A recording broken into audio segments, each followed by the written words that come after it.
Hello friends. आज के इस वीडियो में हम लोग इडियम्स एंड फ्रेजेस डिस्कस करेंगे। Top 50 idioms and phrases. लेकिन इससे पहले कि हम इडियम्स और फ्रेजेस डिस्कस करें, थोड़ा सा यह जानकारी कर लेना ज़रूरी है कि इडियम्स क्या होता है और फ्रेज क्या होता है। अगर सामान्यतः देखा जाए तो इडियम्स और फ्रेज ये दोनों ग्रुप ऑफ वर्ड्स ही होते हैं, लेकिन दोनों में भेद है। इडियम्स को हिंदी में मुहावरा कहते हैं, फ्रेज को शब्द समूह या पद समूह भी कहा जाता है। प्रत्येक इडियम फ्रेज होता है, लेकिन प्रत्येक फ्रेज को हम इडियम नहीं कह सकते हैं। इडियम होने के लिए यह जरूरी है कि जो शब्द है उसका शब्द अर्थात वो शाब्दिक अर्थ न एक्सप्रेस करके वो लाक्षणिक अर्थ एक्सप्रेस करे। उदाहरण स्वरूप हम कह सकते हैं a drop in the ocean. Hindi में अगर हम इसका इक्विवेलेंट देखें तो इसका होता है ऊंट के मुंह में जीरा। अब ऊंट के मुंह में जीरा अर्थात a drop in the ocean, न उसमें कहीं ड्रॉप होता है न कहीं ओशन होता है, उसका जो असली अर्थ होता है। और हिंदी में भी अगर देखा जाए तो न तो कहीं ऊंट होता है न कहीं उसके मुंह में जीरा होता है। ऊंट के मुंह में जीरा का मतलब होता है बहुत कम, अत्यल्प, या ए ड्रॉप इन द ओशन का भी यही अर्थ होता है। बीट अबाउट द बुश या बीट अराउंड द बुश का मतलब यह नहीं होता है कि बुश के चारों तरफ आप पीट रहे हैं, डंडा चला रहे हैं, बल्कि उसका अर्थ होता है बात को घुमा फिरा करके कहना। तो मुहावरा जो होता है शब्द से हट करके अर्थात शाब्दिक अर्थ से हट करके वो लाक्षणिक अर्थ एक्सप्रेस करता है, और उसके द्वारा क्या होता है, उसके द्वारा हमारा जो स्टेटमेंट है बहुत ही सुंदर हो जाता है, अलंकारिक हो जाता है। अगर हम अपने शब्दों को, अपने स्टेटमेंट को ज़्यादा सुंदर ढंग से एक्सप्रेस करना चाहते हैं तो हमें इडियम्स का प्रयोग करना होता है। लेकिन आज जो हम लोग इडियम्स एंड फ्रेजेस की जो चर्चा करने वाले हैं वो from examination point of view करने वाले हैं। वैसे तो बहुत सारे इडियम्स एंड फ्रेजेस हैं, लेकिन आज के इस वीडियो में हम केवल 50 या 51 इडियम्स और फ्रेजेस को हम सेलेक्ट किए हैं, जो कि frequently asked idioms and phrases हैं, जो कि अक्सर वो किसी न किसी, चाहे एसएससी हो, बीपीएससी टीआरई हो, यूपी पीसीएस, या जहाँ भी इंग्लिश पूछा जाता है वहाँ किसी न किसी रूप में वो इडियम्स एंड फ्रेजेस पूछे ही जाते हैं। तो आइए शुरू करते हैं।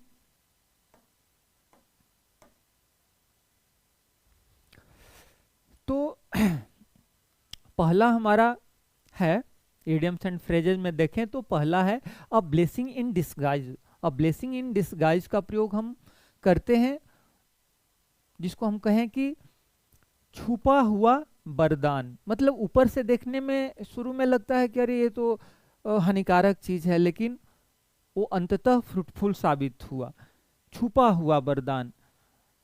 जैसे अगर एग्जाम्पल देखें तो हम कह सकते हैं losing that job was a blessing in disguise. शुरू में अगर आप कोई जॉब कर रहे हैं, उसको अगर खोते हैं या रिजाइन करते हैं, लगता है कि अब मैं क्या करूँगा, नहीं करूँगा, लेकिन ऐसा हुआ कि आगे चल कर के उससे भी बढ़िया जॉब आपको मिल गया, तो हम क्या कह सकते हैं कि उस नौकरी को छोड़ना क्या था, वो एक तरह का वरदान ही साबित हो गया।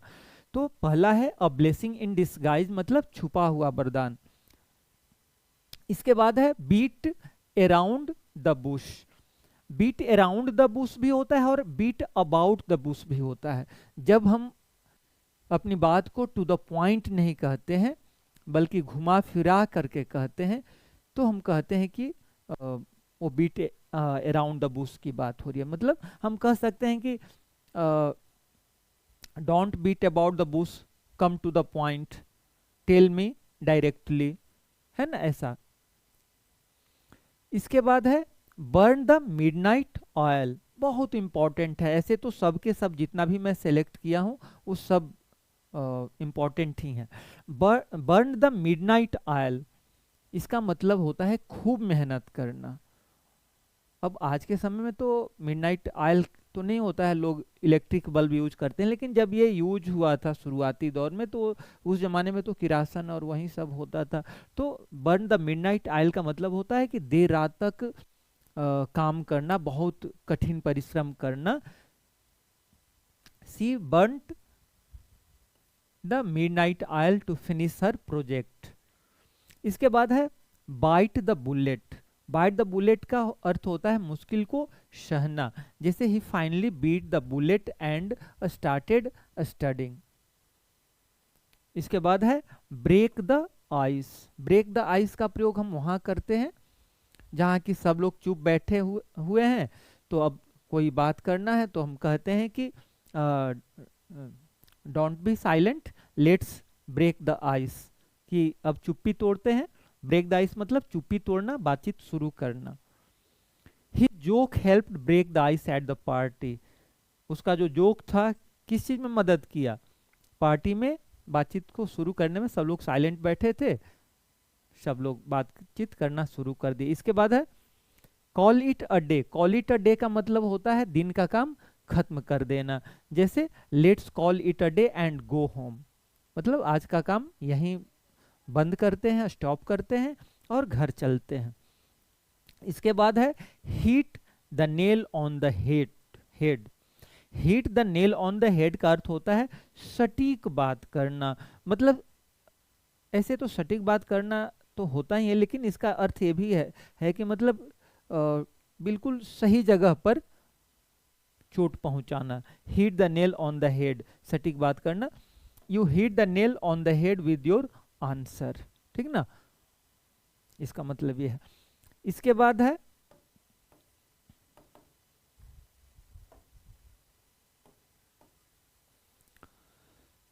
Late the cat out of the bag.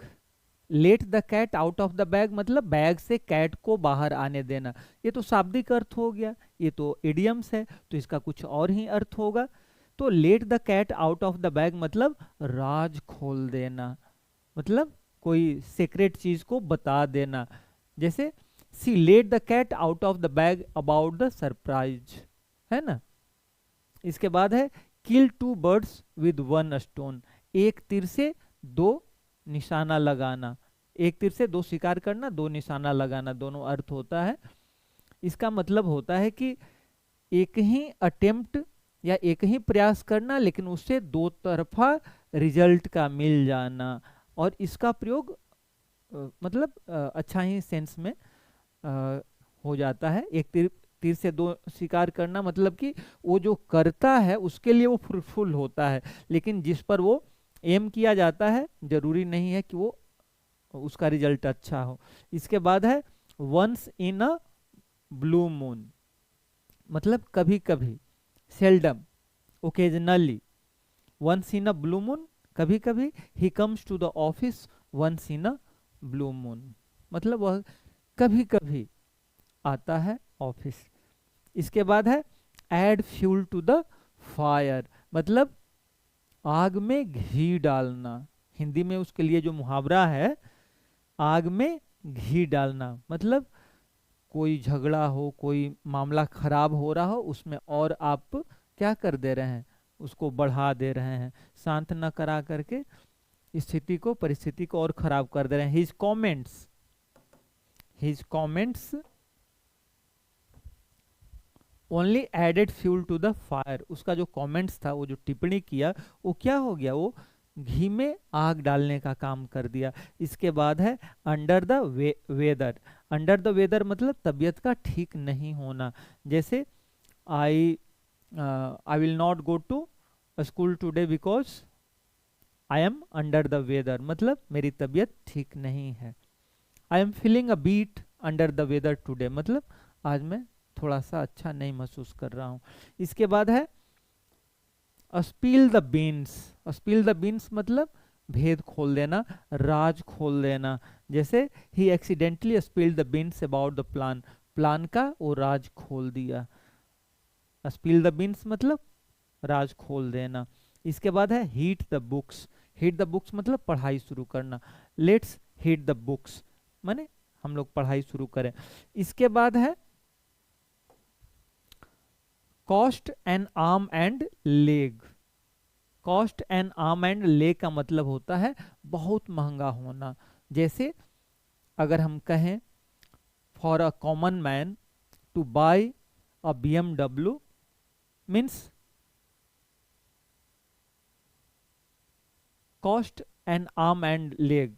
इसका मतलब ये हो गया कि अगर हम कहें कि अगर सामान्य आदमी के लिए BMW खरीदने की बात हो तो उसके लिए तो क्या होगा, cost and arm and leg की ही बात होगा। मतलब ऐसे शाब्दिक अर्थ देखा जाए तो क्या करा, कॉस्ट माने कीमत होना, आर्म मीन्स बाजू, लेग माने पैर, मतलब वो पैर और बाह बेच देना पड़ेगा, मतलब वो इतना महंगा है। कैसे हम लोग सामान्यतः कहते हैं कि अरे आईफोन खरीदने के लिए तो एक किडनी बेचना पड़ेगा। आज से 5-7 साल पहले, 10 साल पहले इस तरह का स्टेटमेंट ज़्यादा आता था, अब तो नहीं। तो उसी तरह से ये कह रहा है कि cost an arm and a leg, मतलब बहुत महंगा होना। That car cost an arm and a leg. या BMW car cost an arm and the leg, Rolls Royce cost an arm and a leg. इस तरह से हम कह सकते हैं, मतलब बहुत महंगा होना। इसके बाद है बेंड ओवर बैकवर्ड्स, पूरा प्रयास करना, पूरा ताकत लगा देना, एफर्ट लगा देना। बेंड ओवर बैकवर्ड्स मतलब she bent over backwards to help him. इसका मतलब कि वो पूरा ताकत लगा दी, पूरा प्रयास कर दी उसको मदद करने के लिए। इसके बाद है क्राई ओवर स्पिल्ट मिल्क। ध्यान दीजिएगा, यहाँ स्पिल्ट है SPILT, कहीं कहीं स्प्लीड भी ऐसे करके दिया रहता है, लेकिन जो असली इडियम है वही है, स्पिल्ट ही है। तो क्राई ओवर स्पिल्ट मिल्क का मतलब होता है जिसको कहेंगे अब पछताए होत क्या जब चिड़िया चुग गई खेत। मतलब बीती बात पर पश्चाताप करना। जैसे तो हम कह सकते हैं don't cry over spilt milk, move on, let's start twice, दोबारा प्रयास करें, दोबारा शुरुआत करें, जो बात गई, जो बीत गई सो बात गई, है ना। इसके बाद है कट कॉर्नर्स, मतलब शॉर्टकट रास्ता अपना लेना, जो कि सस्ता भी हो, जल्दी भी उससे हो जाए। तो कट कॉर्नर्स मतलब सस्ता और जल्दी काम करना। Don't cut corners while building a house, house बनाते समय शॉर्टकट ना अपनाइए, मतलब कट कॉर्नर्स ना कीजिए, है ना। या और भी कई फील्ड में इसको यूज कर सकते हैं। इसके बाद है the ball is in your court. इसका मतलब हम कहते हैं ना कि हिंदी में अक्सर अखबार भी इस तरह का यूज करता है कि उसके पाले में गेंद चली गई। तो किसी के पाले में गेंद जाने का मतलब क्या है कि अब उसके डिसीजन पर डिपेंड करता है कि वो किस तरह का डिसीजन लेता है। The ball is in your court मतलब अब फैसला तुम्हारा है, अब तुम पर डिपेंड करता है कि वो क्या कर रहे हो, किस तरह का डिसीजन ले रहे हो। I have done my part, मैं अपना काम कर दिया हूँ, मैं अपने हिस्से का काम कर दिया हूँ। Now the ball is in your court, अब गेंद तुम्हारे पाले में है, ठीक है। इसके बाद है face the music. Face the music मतलब परिणाम भुगतना। जैसे he had to face the music after breaking the rules, rule तोड़ने के बाद उसको क्या करना पड़ा, उसको म्यूजिक फेस करना पड़ा, मतलब परिणाम भुगतना पड़ा, खामियाजा भुगतना पड़ा। इसके बाद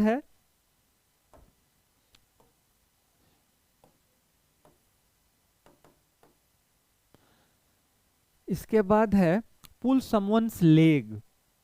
इसका सामान्य अर्थ पैर खिंचाई करना भी होता है या मजाक उड़ाना भी होता है। पुल समवन्स लेग है ना, किसी का पैर खींचना, तो मजाक उड़ाना भी होता है। और इसका दूसरा अर्थ मैं बताया कि किसी का पैर खींचना। पैर खींचना भी एक हिंदी का मुहावरा है जिसका अर्थ होता है कि किसी को आगे बढ़ने से रोकना। कोई अच्छा काम कर रहा है तो उसका पैर खिंचाई करना, मतलब नहीं करने देना। तो और ये मजाक उड़ाना भी होता है। I was just pulling your leg, don't take it seriously. इसका अर्थ मजाक उड़ाना, तो कह रहे मैं तो केवल मजाक कर रहा था, इसको सीरियसली तुम न लो। इसके बाद है बर्न योर ब्रिजेस। बर्न और ब्रिजेस का मतलब होता है कि वह काम कर देना जिससे कि वापसी का रास्ता बंद हो जाए। जैसे कह रहे कि don't burn your bridges with old friends, जो पुराने मित्र हैं उनसे संबंध खराब ना करो। ऐसा ना कोई काम कर दो जिससे कि फिर उनसे दोस्ताना संबंध न बन पाए, तो वो होता है बर्न द ब्रिज या बर्न योर ब्रिजेज। इसके बाद है back to the drawing board. Back to the drawing board का अर्थ होता है फिर से शुरू करना, दूसरा शुरुआत करना। जैसे मान लेते हैं कि एक प्लान फेल हो जाता है तो फिर हम दूसरी शुरुआत करते हैं ना, the plan failed so it's back to the drawing board. इसके बाद है डेविल्स एडवोकेट, जानबूझ करके विरोध करना।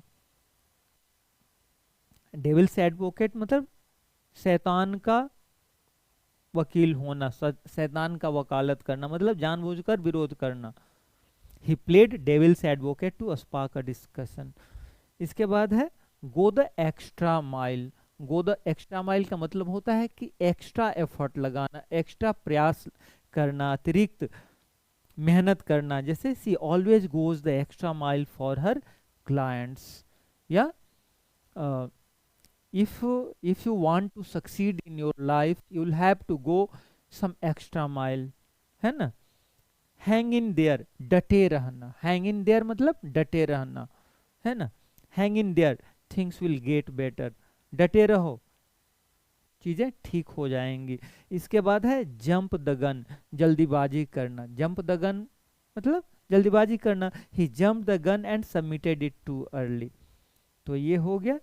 इसके बाद और हम देखते हैं, इसके बाद है लेट स्लीपिंग डॉग्स लाई, मतलब पुराने मामले को न छेड़ना, मतलब गड़ा मुर्दा न उखाड़ना। हम हिंदी में है ना कि गड़ा मुर्दा उखाड़ना, मतलब जो पुरानी बातें हैं जिनको छेड़ने से और मामला खराब हो सकता है, उस तरह की बात को कह रहा है कि लेट स्लीपिंग डॉग्स लाई, मतलब कुत्ता सोया है उसको क्या करने दो, सोने दो, छेड़ो मत, काट देगा, मतलब पुराने मामला को न छेड़ना। Let's not discuss that again, let sleeping dogs लाई।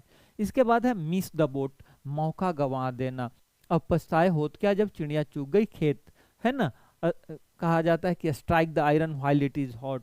तो मिस द बोट मतलब मौका गंवा देना, अपॉर्चुनिटी गंवा देना। I miss the boat on investing in that company, उस कंपनी में इन्वेस्ट करने का जो मौका है मैं गंवा दिया, मिस द बोट का मतलब। इसके बाद है ऑन द फेंस, माने इस तरह की स्थिति में होना कि आप निर्णय न ले सके, तो उसको कहा जाता है ऑन द फेंस। जैसे I am on the fence about this new job offer, इस जॉब ऑफर को लेकर के मैं ऑन द फेंस हूँ, मतलब मैं निर्णय नहीं ले पा रहा हूँ कि मैं ज्वाइन करूँ ना ज्वाइन करूँ। इसके बाद है पीस ऑफ केक, मतलब कहा जाता है ना चाइल्ड्स प्ले, बच्चों का खेल, आसान काम, उसको ही कहते हैं पीस ऑफ केक, माने बहुत आसान चीज होना। जैसे the test was piece of cake, माने टेस्ट जो था, परीक्षा जो था वो बस बहुत आसान था। इसके बाद है थ्रो इन द टॉयल, हार मान लेना। थ्रो इन द टॉयल मतलब हार मान लेना। जैसे after several attempts he through in the toil, बहुत सारे प्रयास करने के बाद वो हार मान लिया। इसके बाद है अप इन द एयर, अनिश्चितता की स्थिति में होना। जैसे the project is still up in the air, मतलब प्रोजेक्ट जो है अभी भी क्या है, अनिश्चित स्थिति में है, होगा नहीं होगा पूरा। इसके बाद है still someone's thunder. Still someone's thunder का मतलब होता है कि किसी दूसरे के द्वारा किया गया जो काम है उसका श्रेय खुद ले लेना। जैसे she stole my thunder by announcing it first. इसके बाद है by the book, by the book मतलब नियमों के अनुसार। He does everything by the book, मतलब वो सब कुछ करता है नियमानुसार, जो भी करता है वो नियम के अनुकूल ही करता है, नियम के अनुसार करता है। इसके बाद है in hot water. In hot water का अर्थ होता है परेशानी में होना। इसके लिए एक और भी फ्रेज आता है, इसे तो बहुत सारा है, fish out of water. Fish out of water का भी अर्थ होता है परेशानी में होना, खराब स्थिति में होना, और इन हॉट वाटर का भी यही अर्थ होता है। He is in hot water after missing the meeting, meeting miss करने के बाद वो परेशानी में है।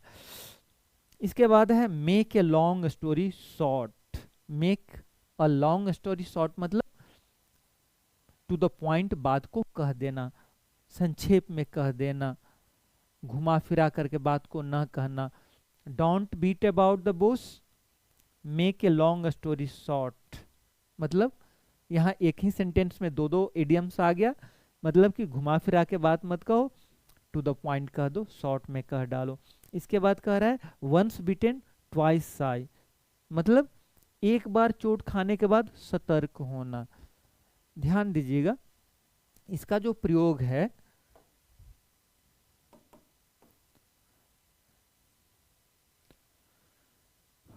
हाँ यही है, वंस बीटन ट्वाइस शाई, मतलब एक बार चोट खाने के बाद सतर्क होना। कुछ लोग ऐसे होते हैं कि दूसरे के मिस्टेक से खुद सबक ले लेते हैं, लेकिन कुछ लोग होते हैं जो कि वो तब तक नहीं सबक लेंगे जब तक कि वो खुद न ठोकर खा जाएं। तो वैसे ही लोगों के बारे में कहा है कि वंस बिटेन ट्वाइस आई, एक बार चोट खाने के बाद सतर्क होना। He doesn't trust people easily, वह लोगों पर इजली विश्वास नहीं करता है। वंस बिटेन ट्वाइस आई, एक बार ठोकर खा करके ही उसको समझ में आता है। इसके बाद है throw caution to the wind. Throw caution to the wind का मतलब होता है जोखिम उठाना, रिस्क लेना। She threw caution to the wind and went for it. इसके बाद है a penny for your thoughts. ध्यान दीजिएगा, इसका प्रयोग कहाँ करते हैं? A penny for your thoughts का प्रयोग हम कहते हैं जैसे कोई साइलेंट है, हम कहते हैं ना हिंदी में, अरे क्या सोच रहे हो, कुछ तो बोलो। तो उसी के लिए ये मुहावरा आता है, a penny for your thoughts, you are quite penny for your thoughts. ठीक है। इसके बाद है bark of the wrong tree. Bark of the wrong tree का मतलब होता है, bark of the wrong tree का अर्थ होता है गलत आरोप लगाना। आरोप लगाना, लेकिन वो आरोप जो था वो गलत होना। जैसे you are barking up the wrong tree with that assumption, उस तरह के एजम्पशन के द्वारा आप क्या कर रहे हैं? गलत आरोप लगा रहे हैं। इसके बाद है break a leg. Break a leg मतलब शुभकामनाएं देना। Break a leg in your performance tonight, आज टू नाइट के लिए वो क्या कर रहा है? शुभकामना दे रहा है। इसके बाद है हीट द सैक, सोने जाना। Now I am tired, I am going to hit the sack, मैं सोने जा रहा हूँ। इसके बाद है नट इन नट सेल, बहुत इंपॉर्टेंट भी है और कॉमन भी है। संक्षेप में, इन अ नट सेल मतलब इन ब्रीफ, जैसे in tell me the story in nutshell. इसके बाद है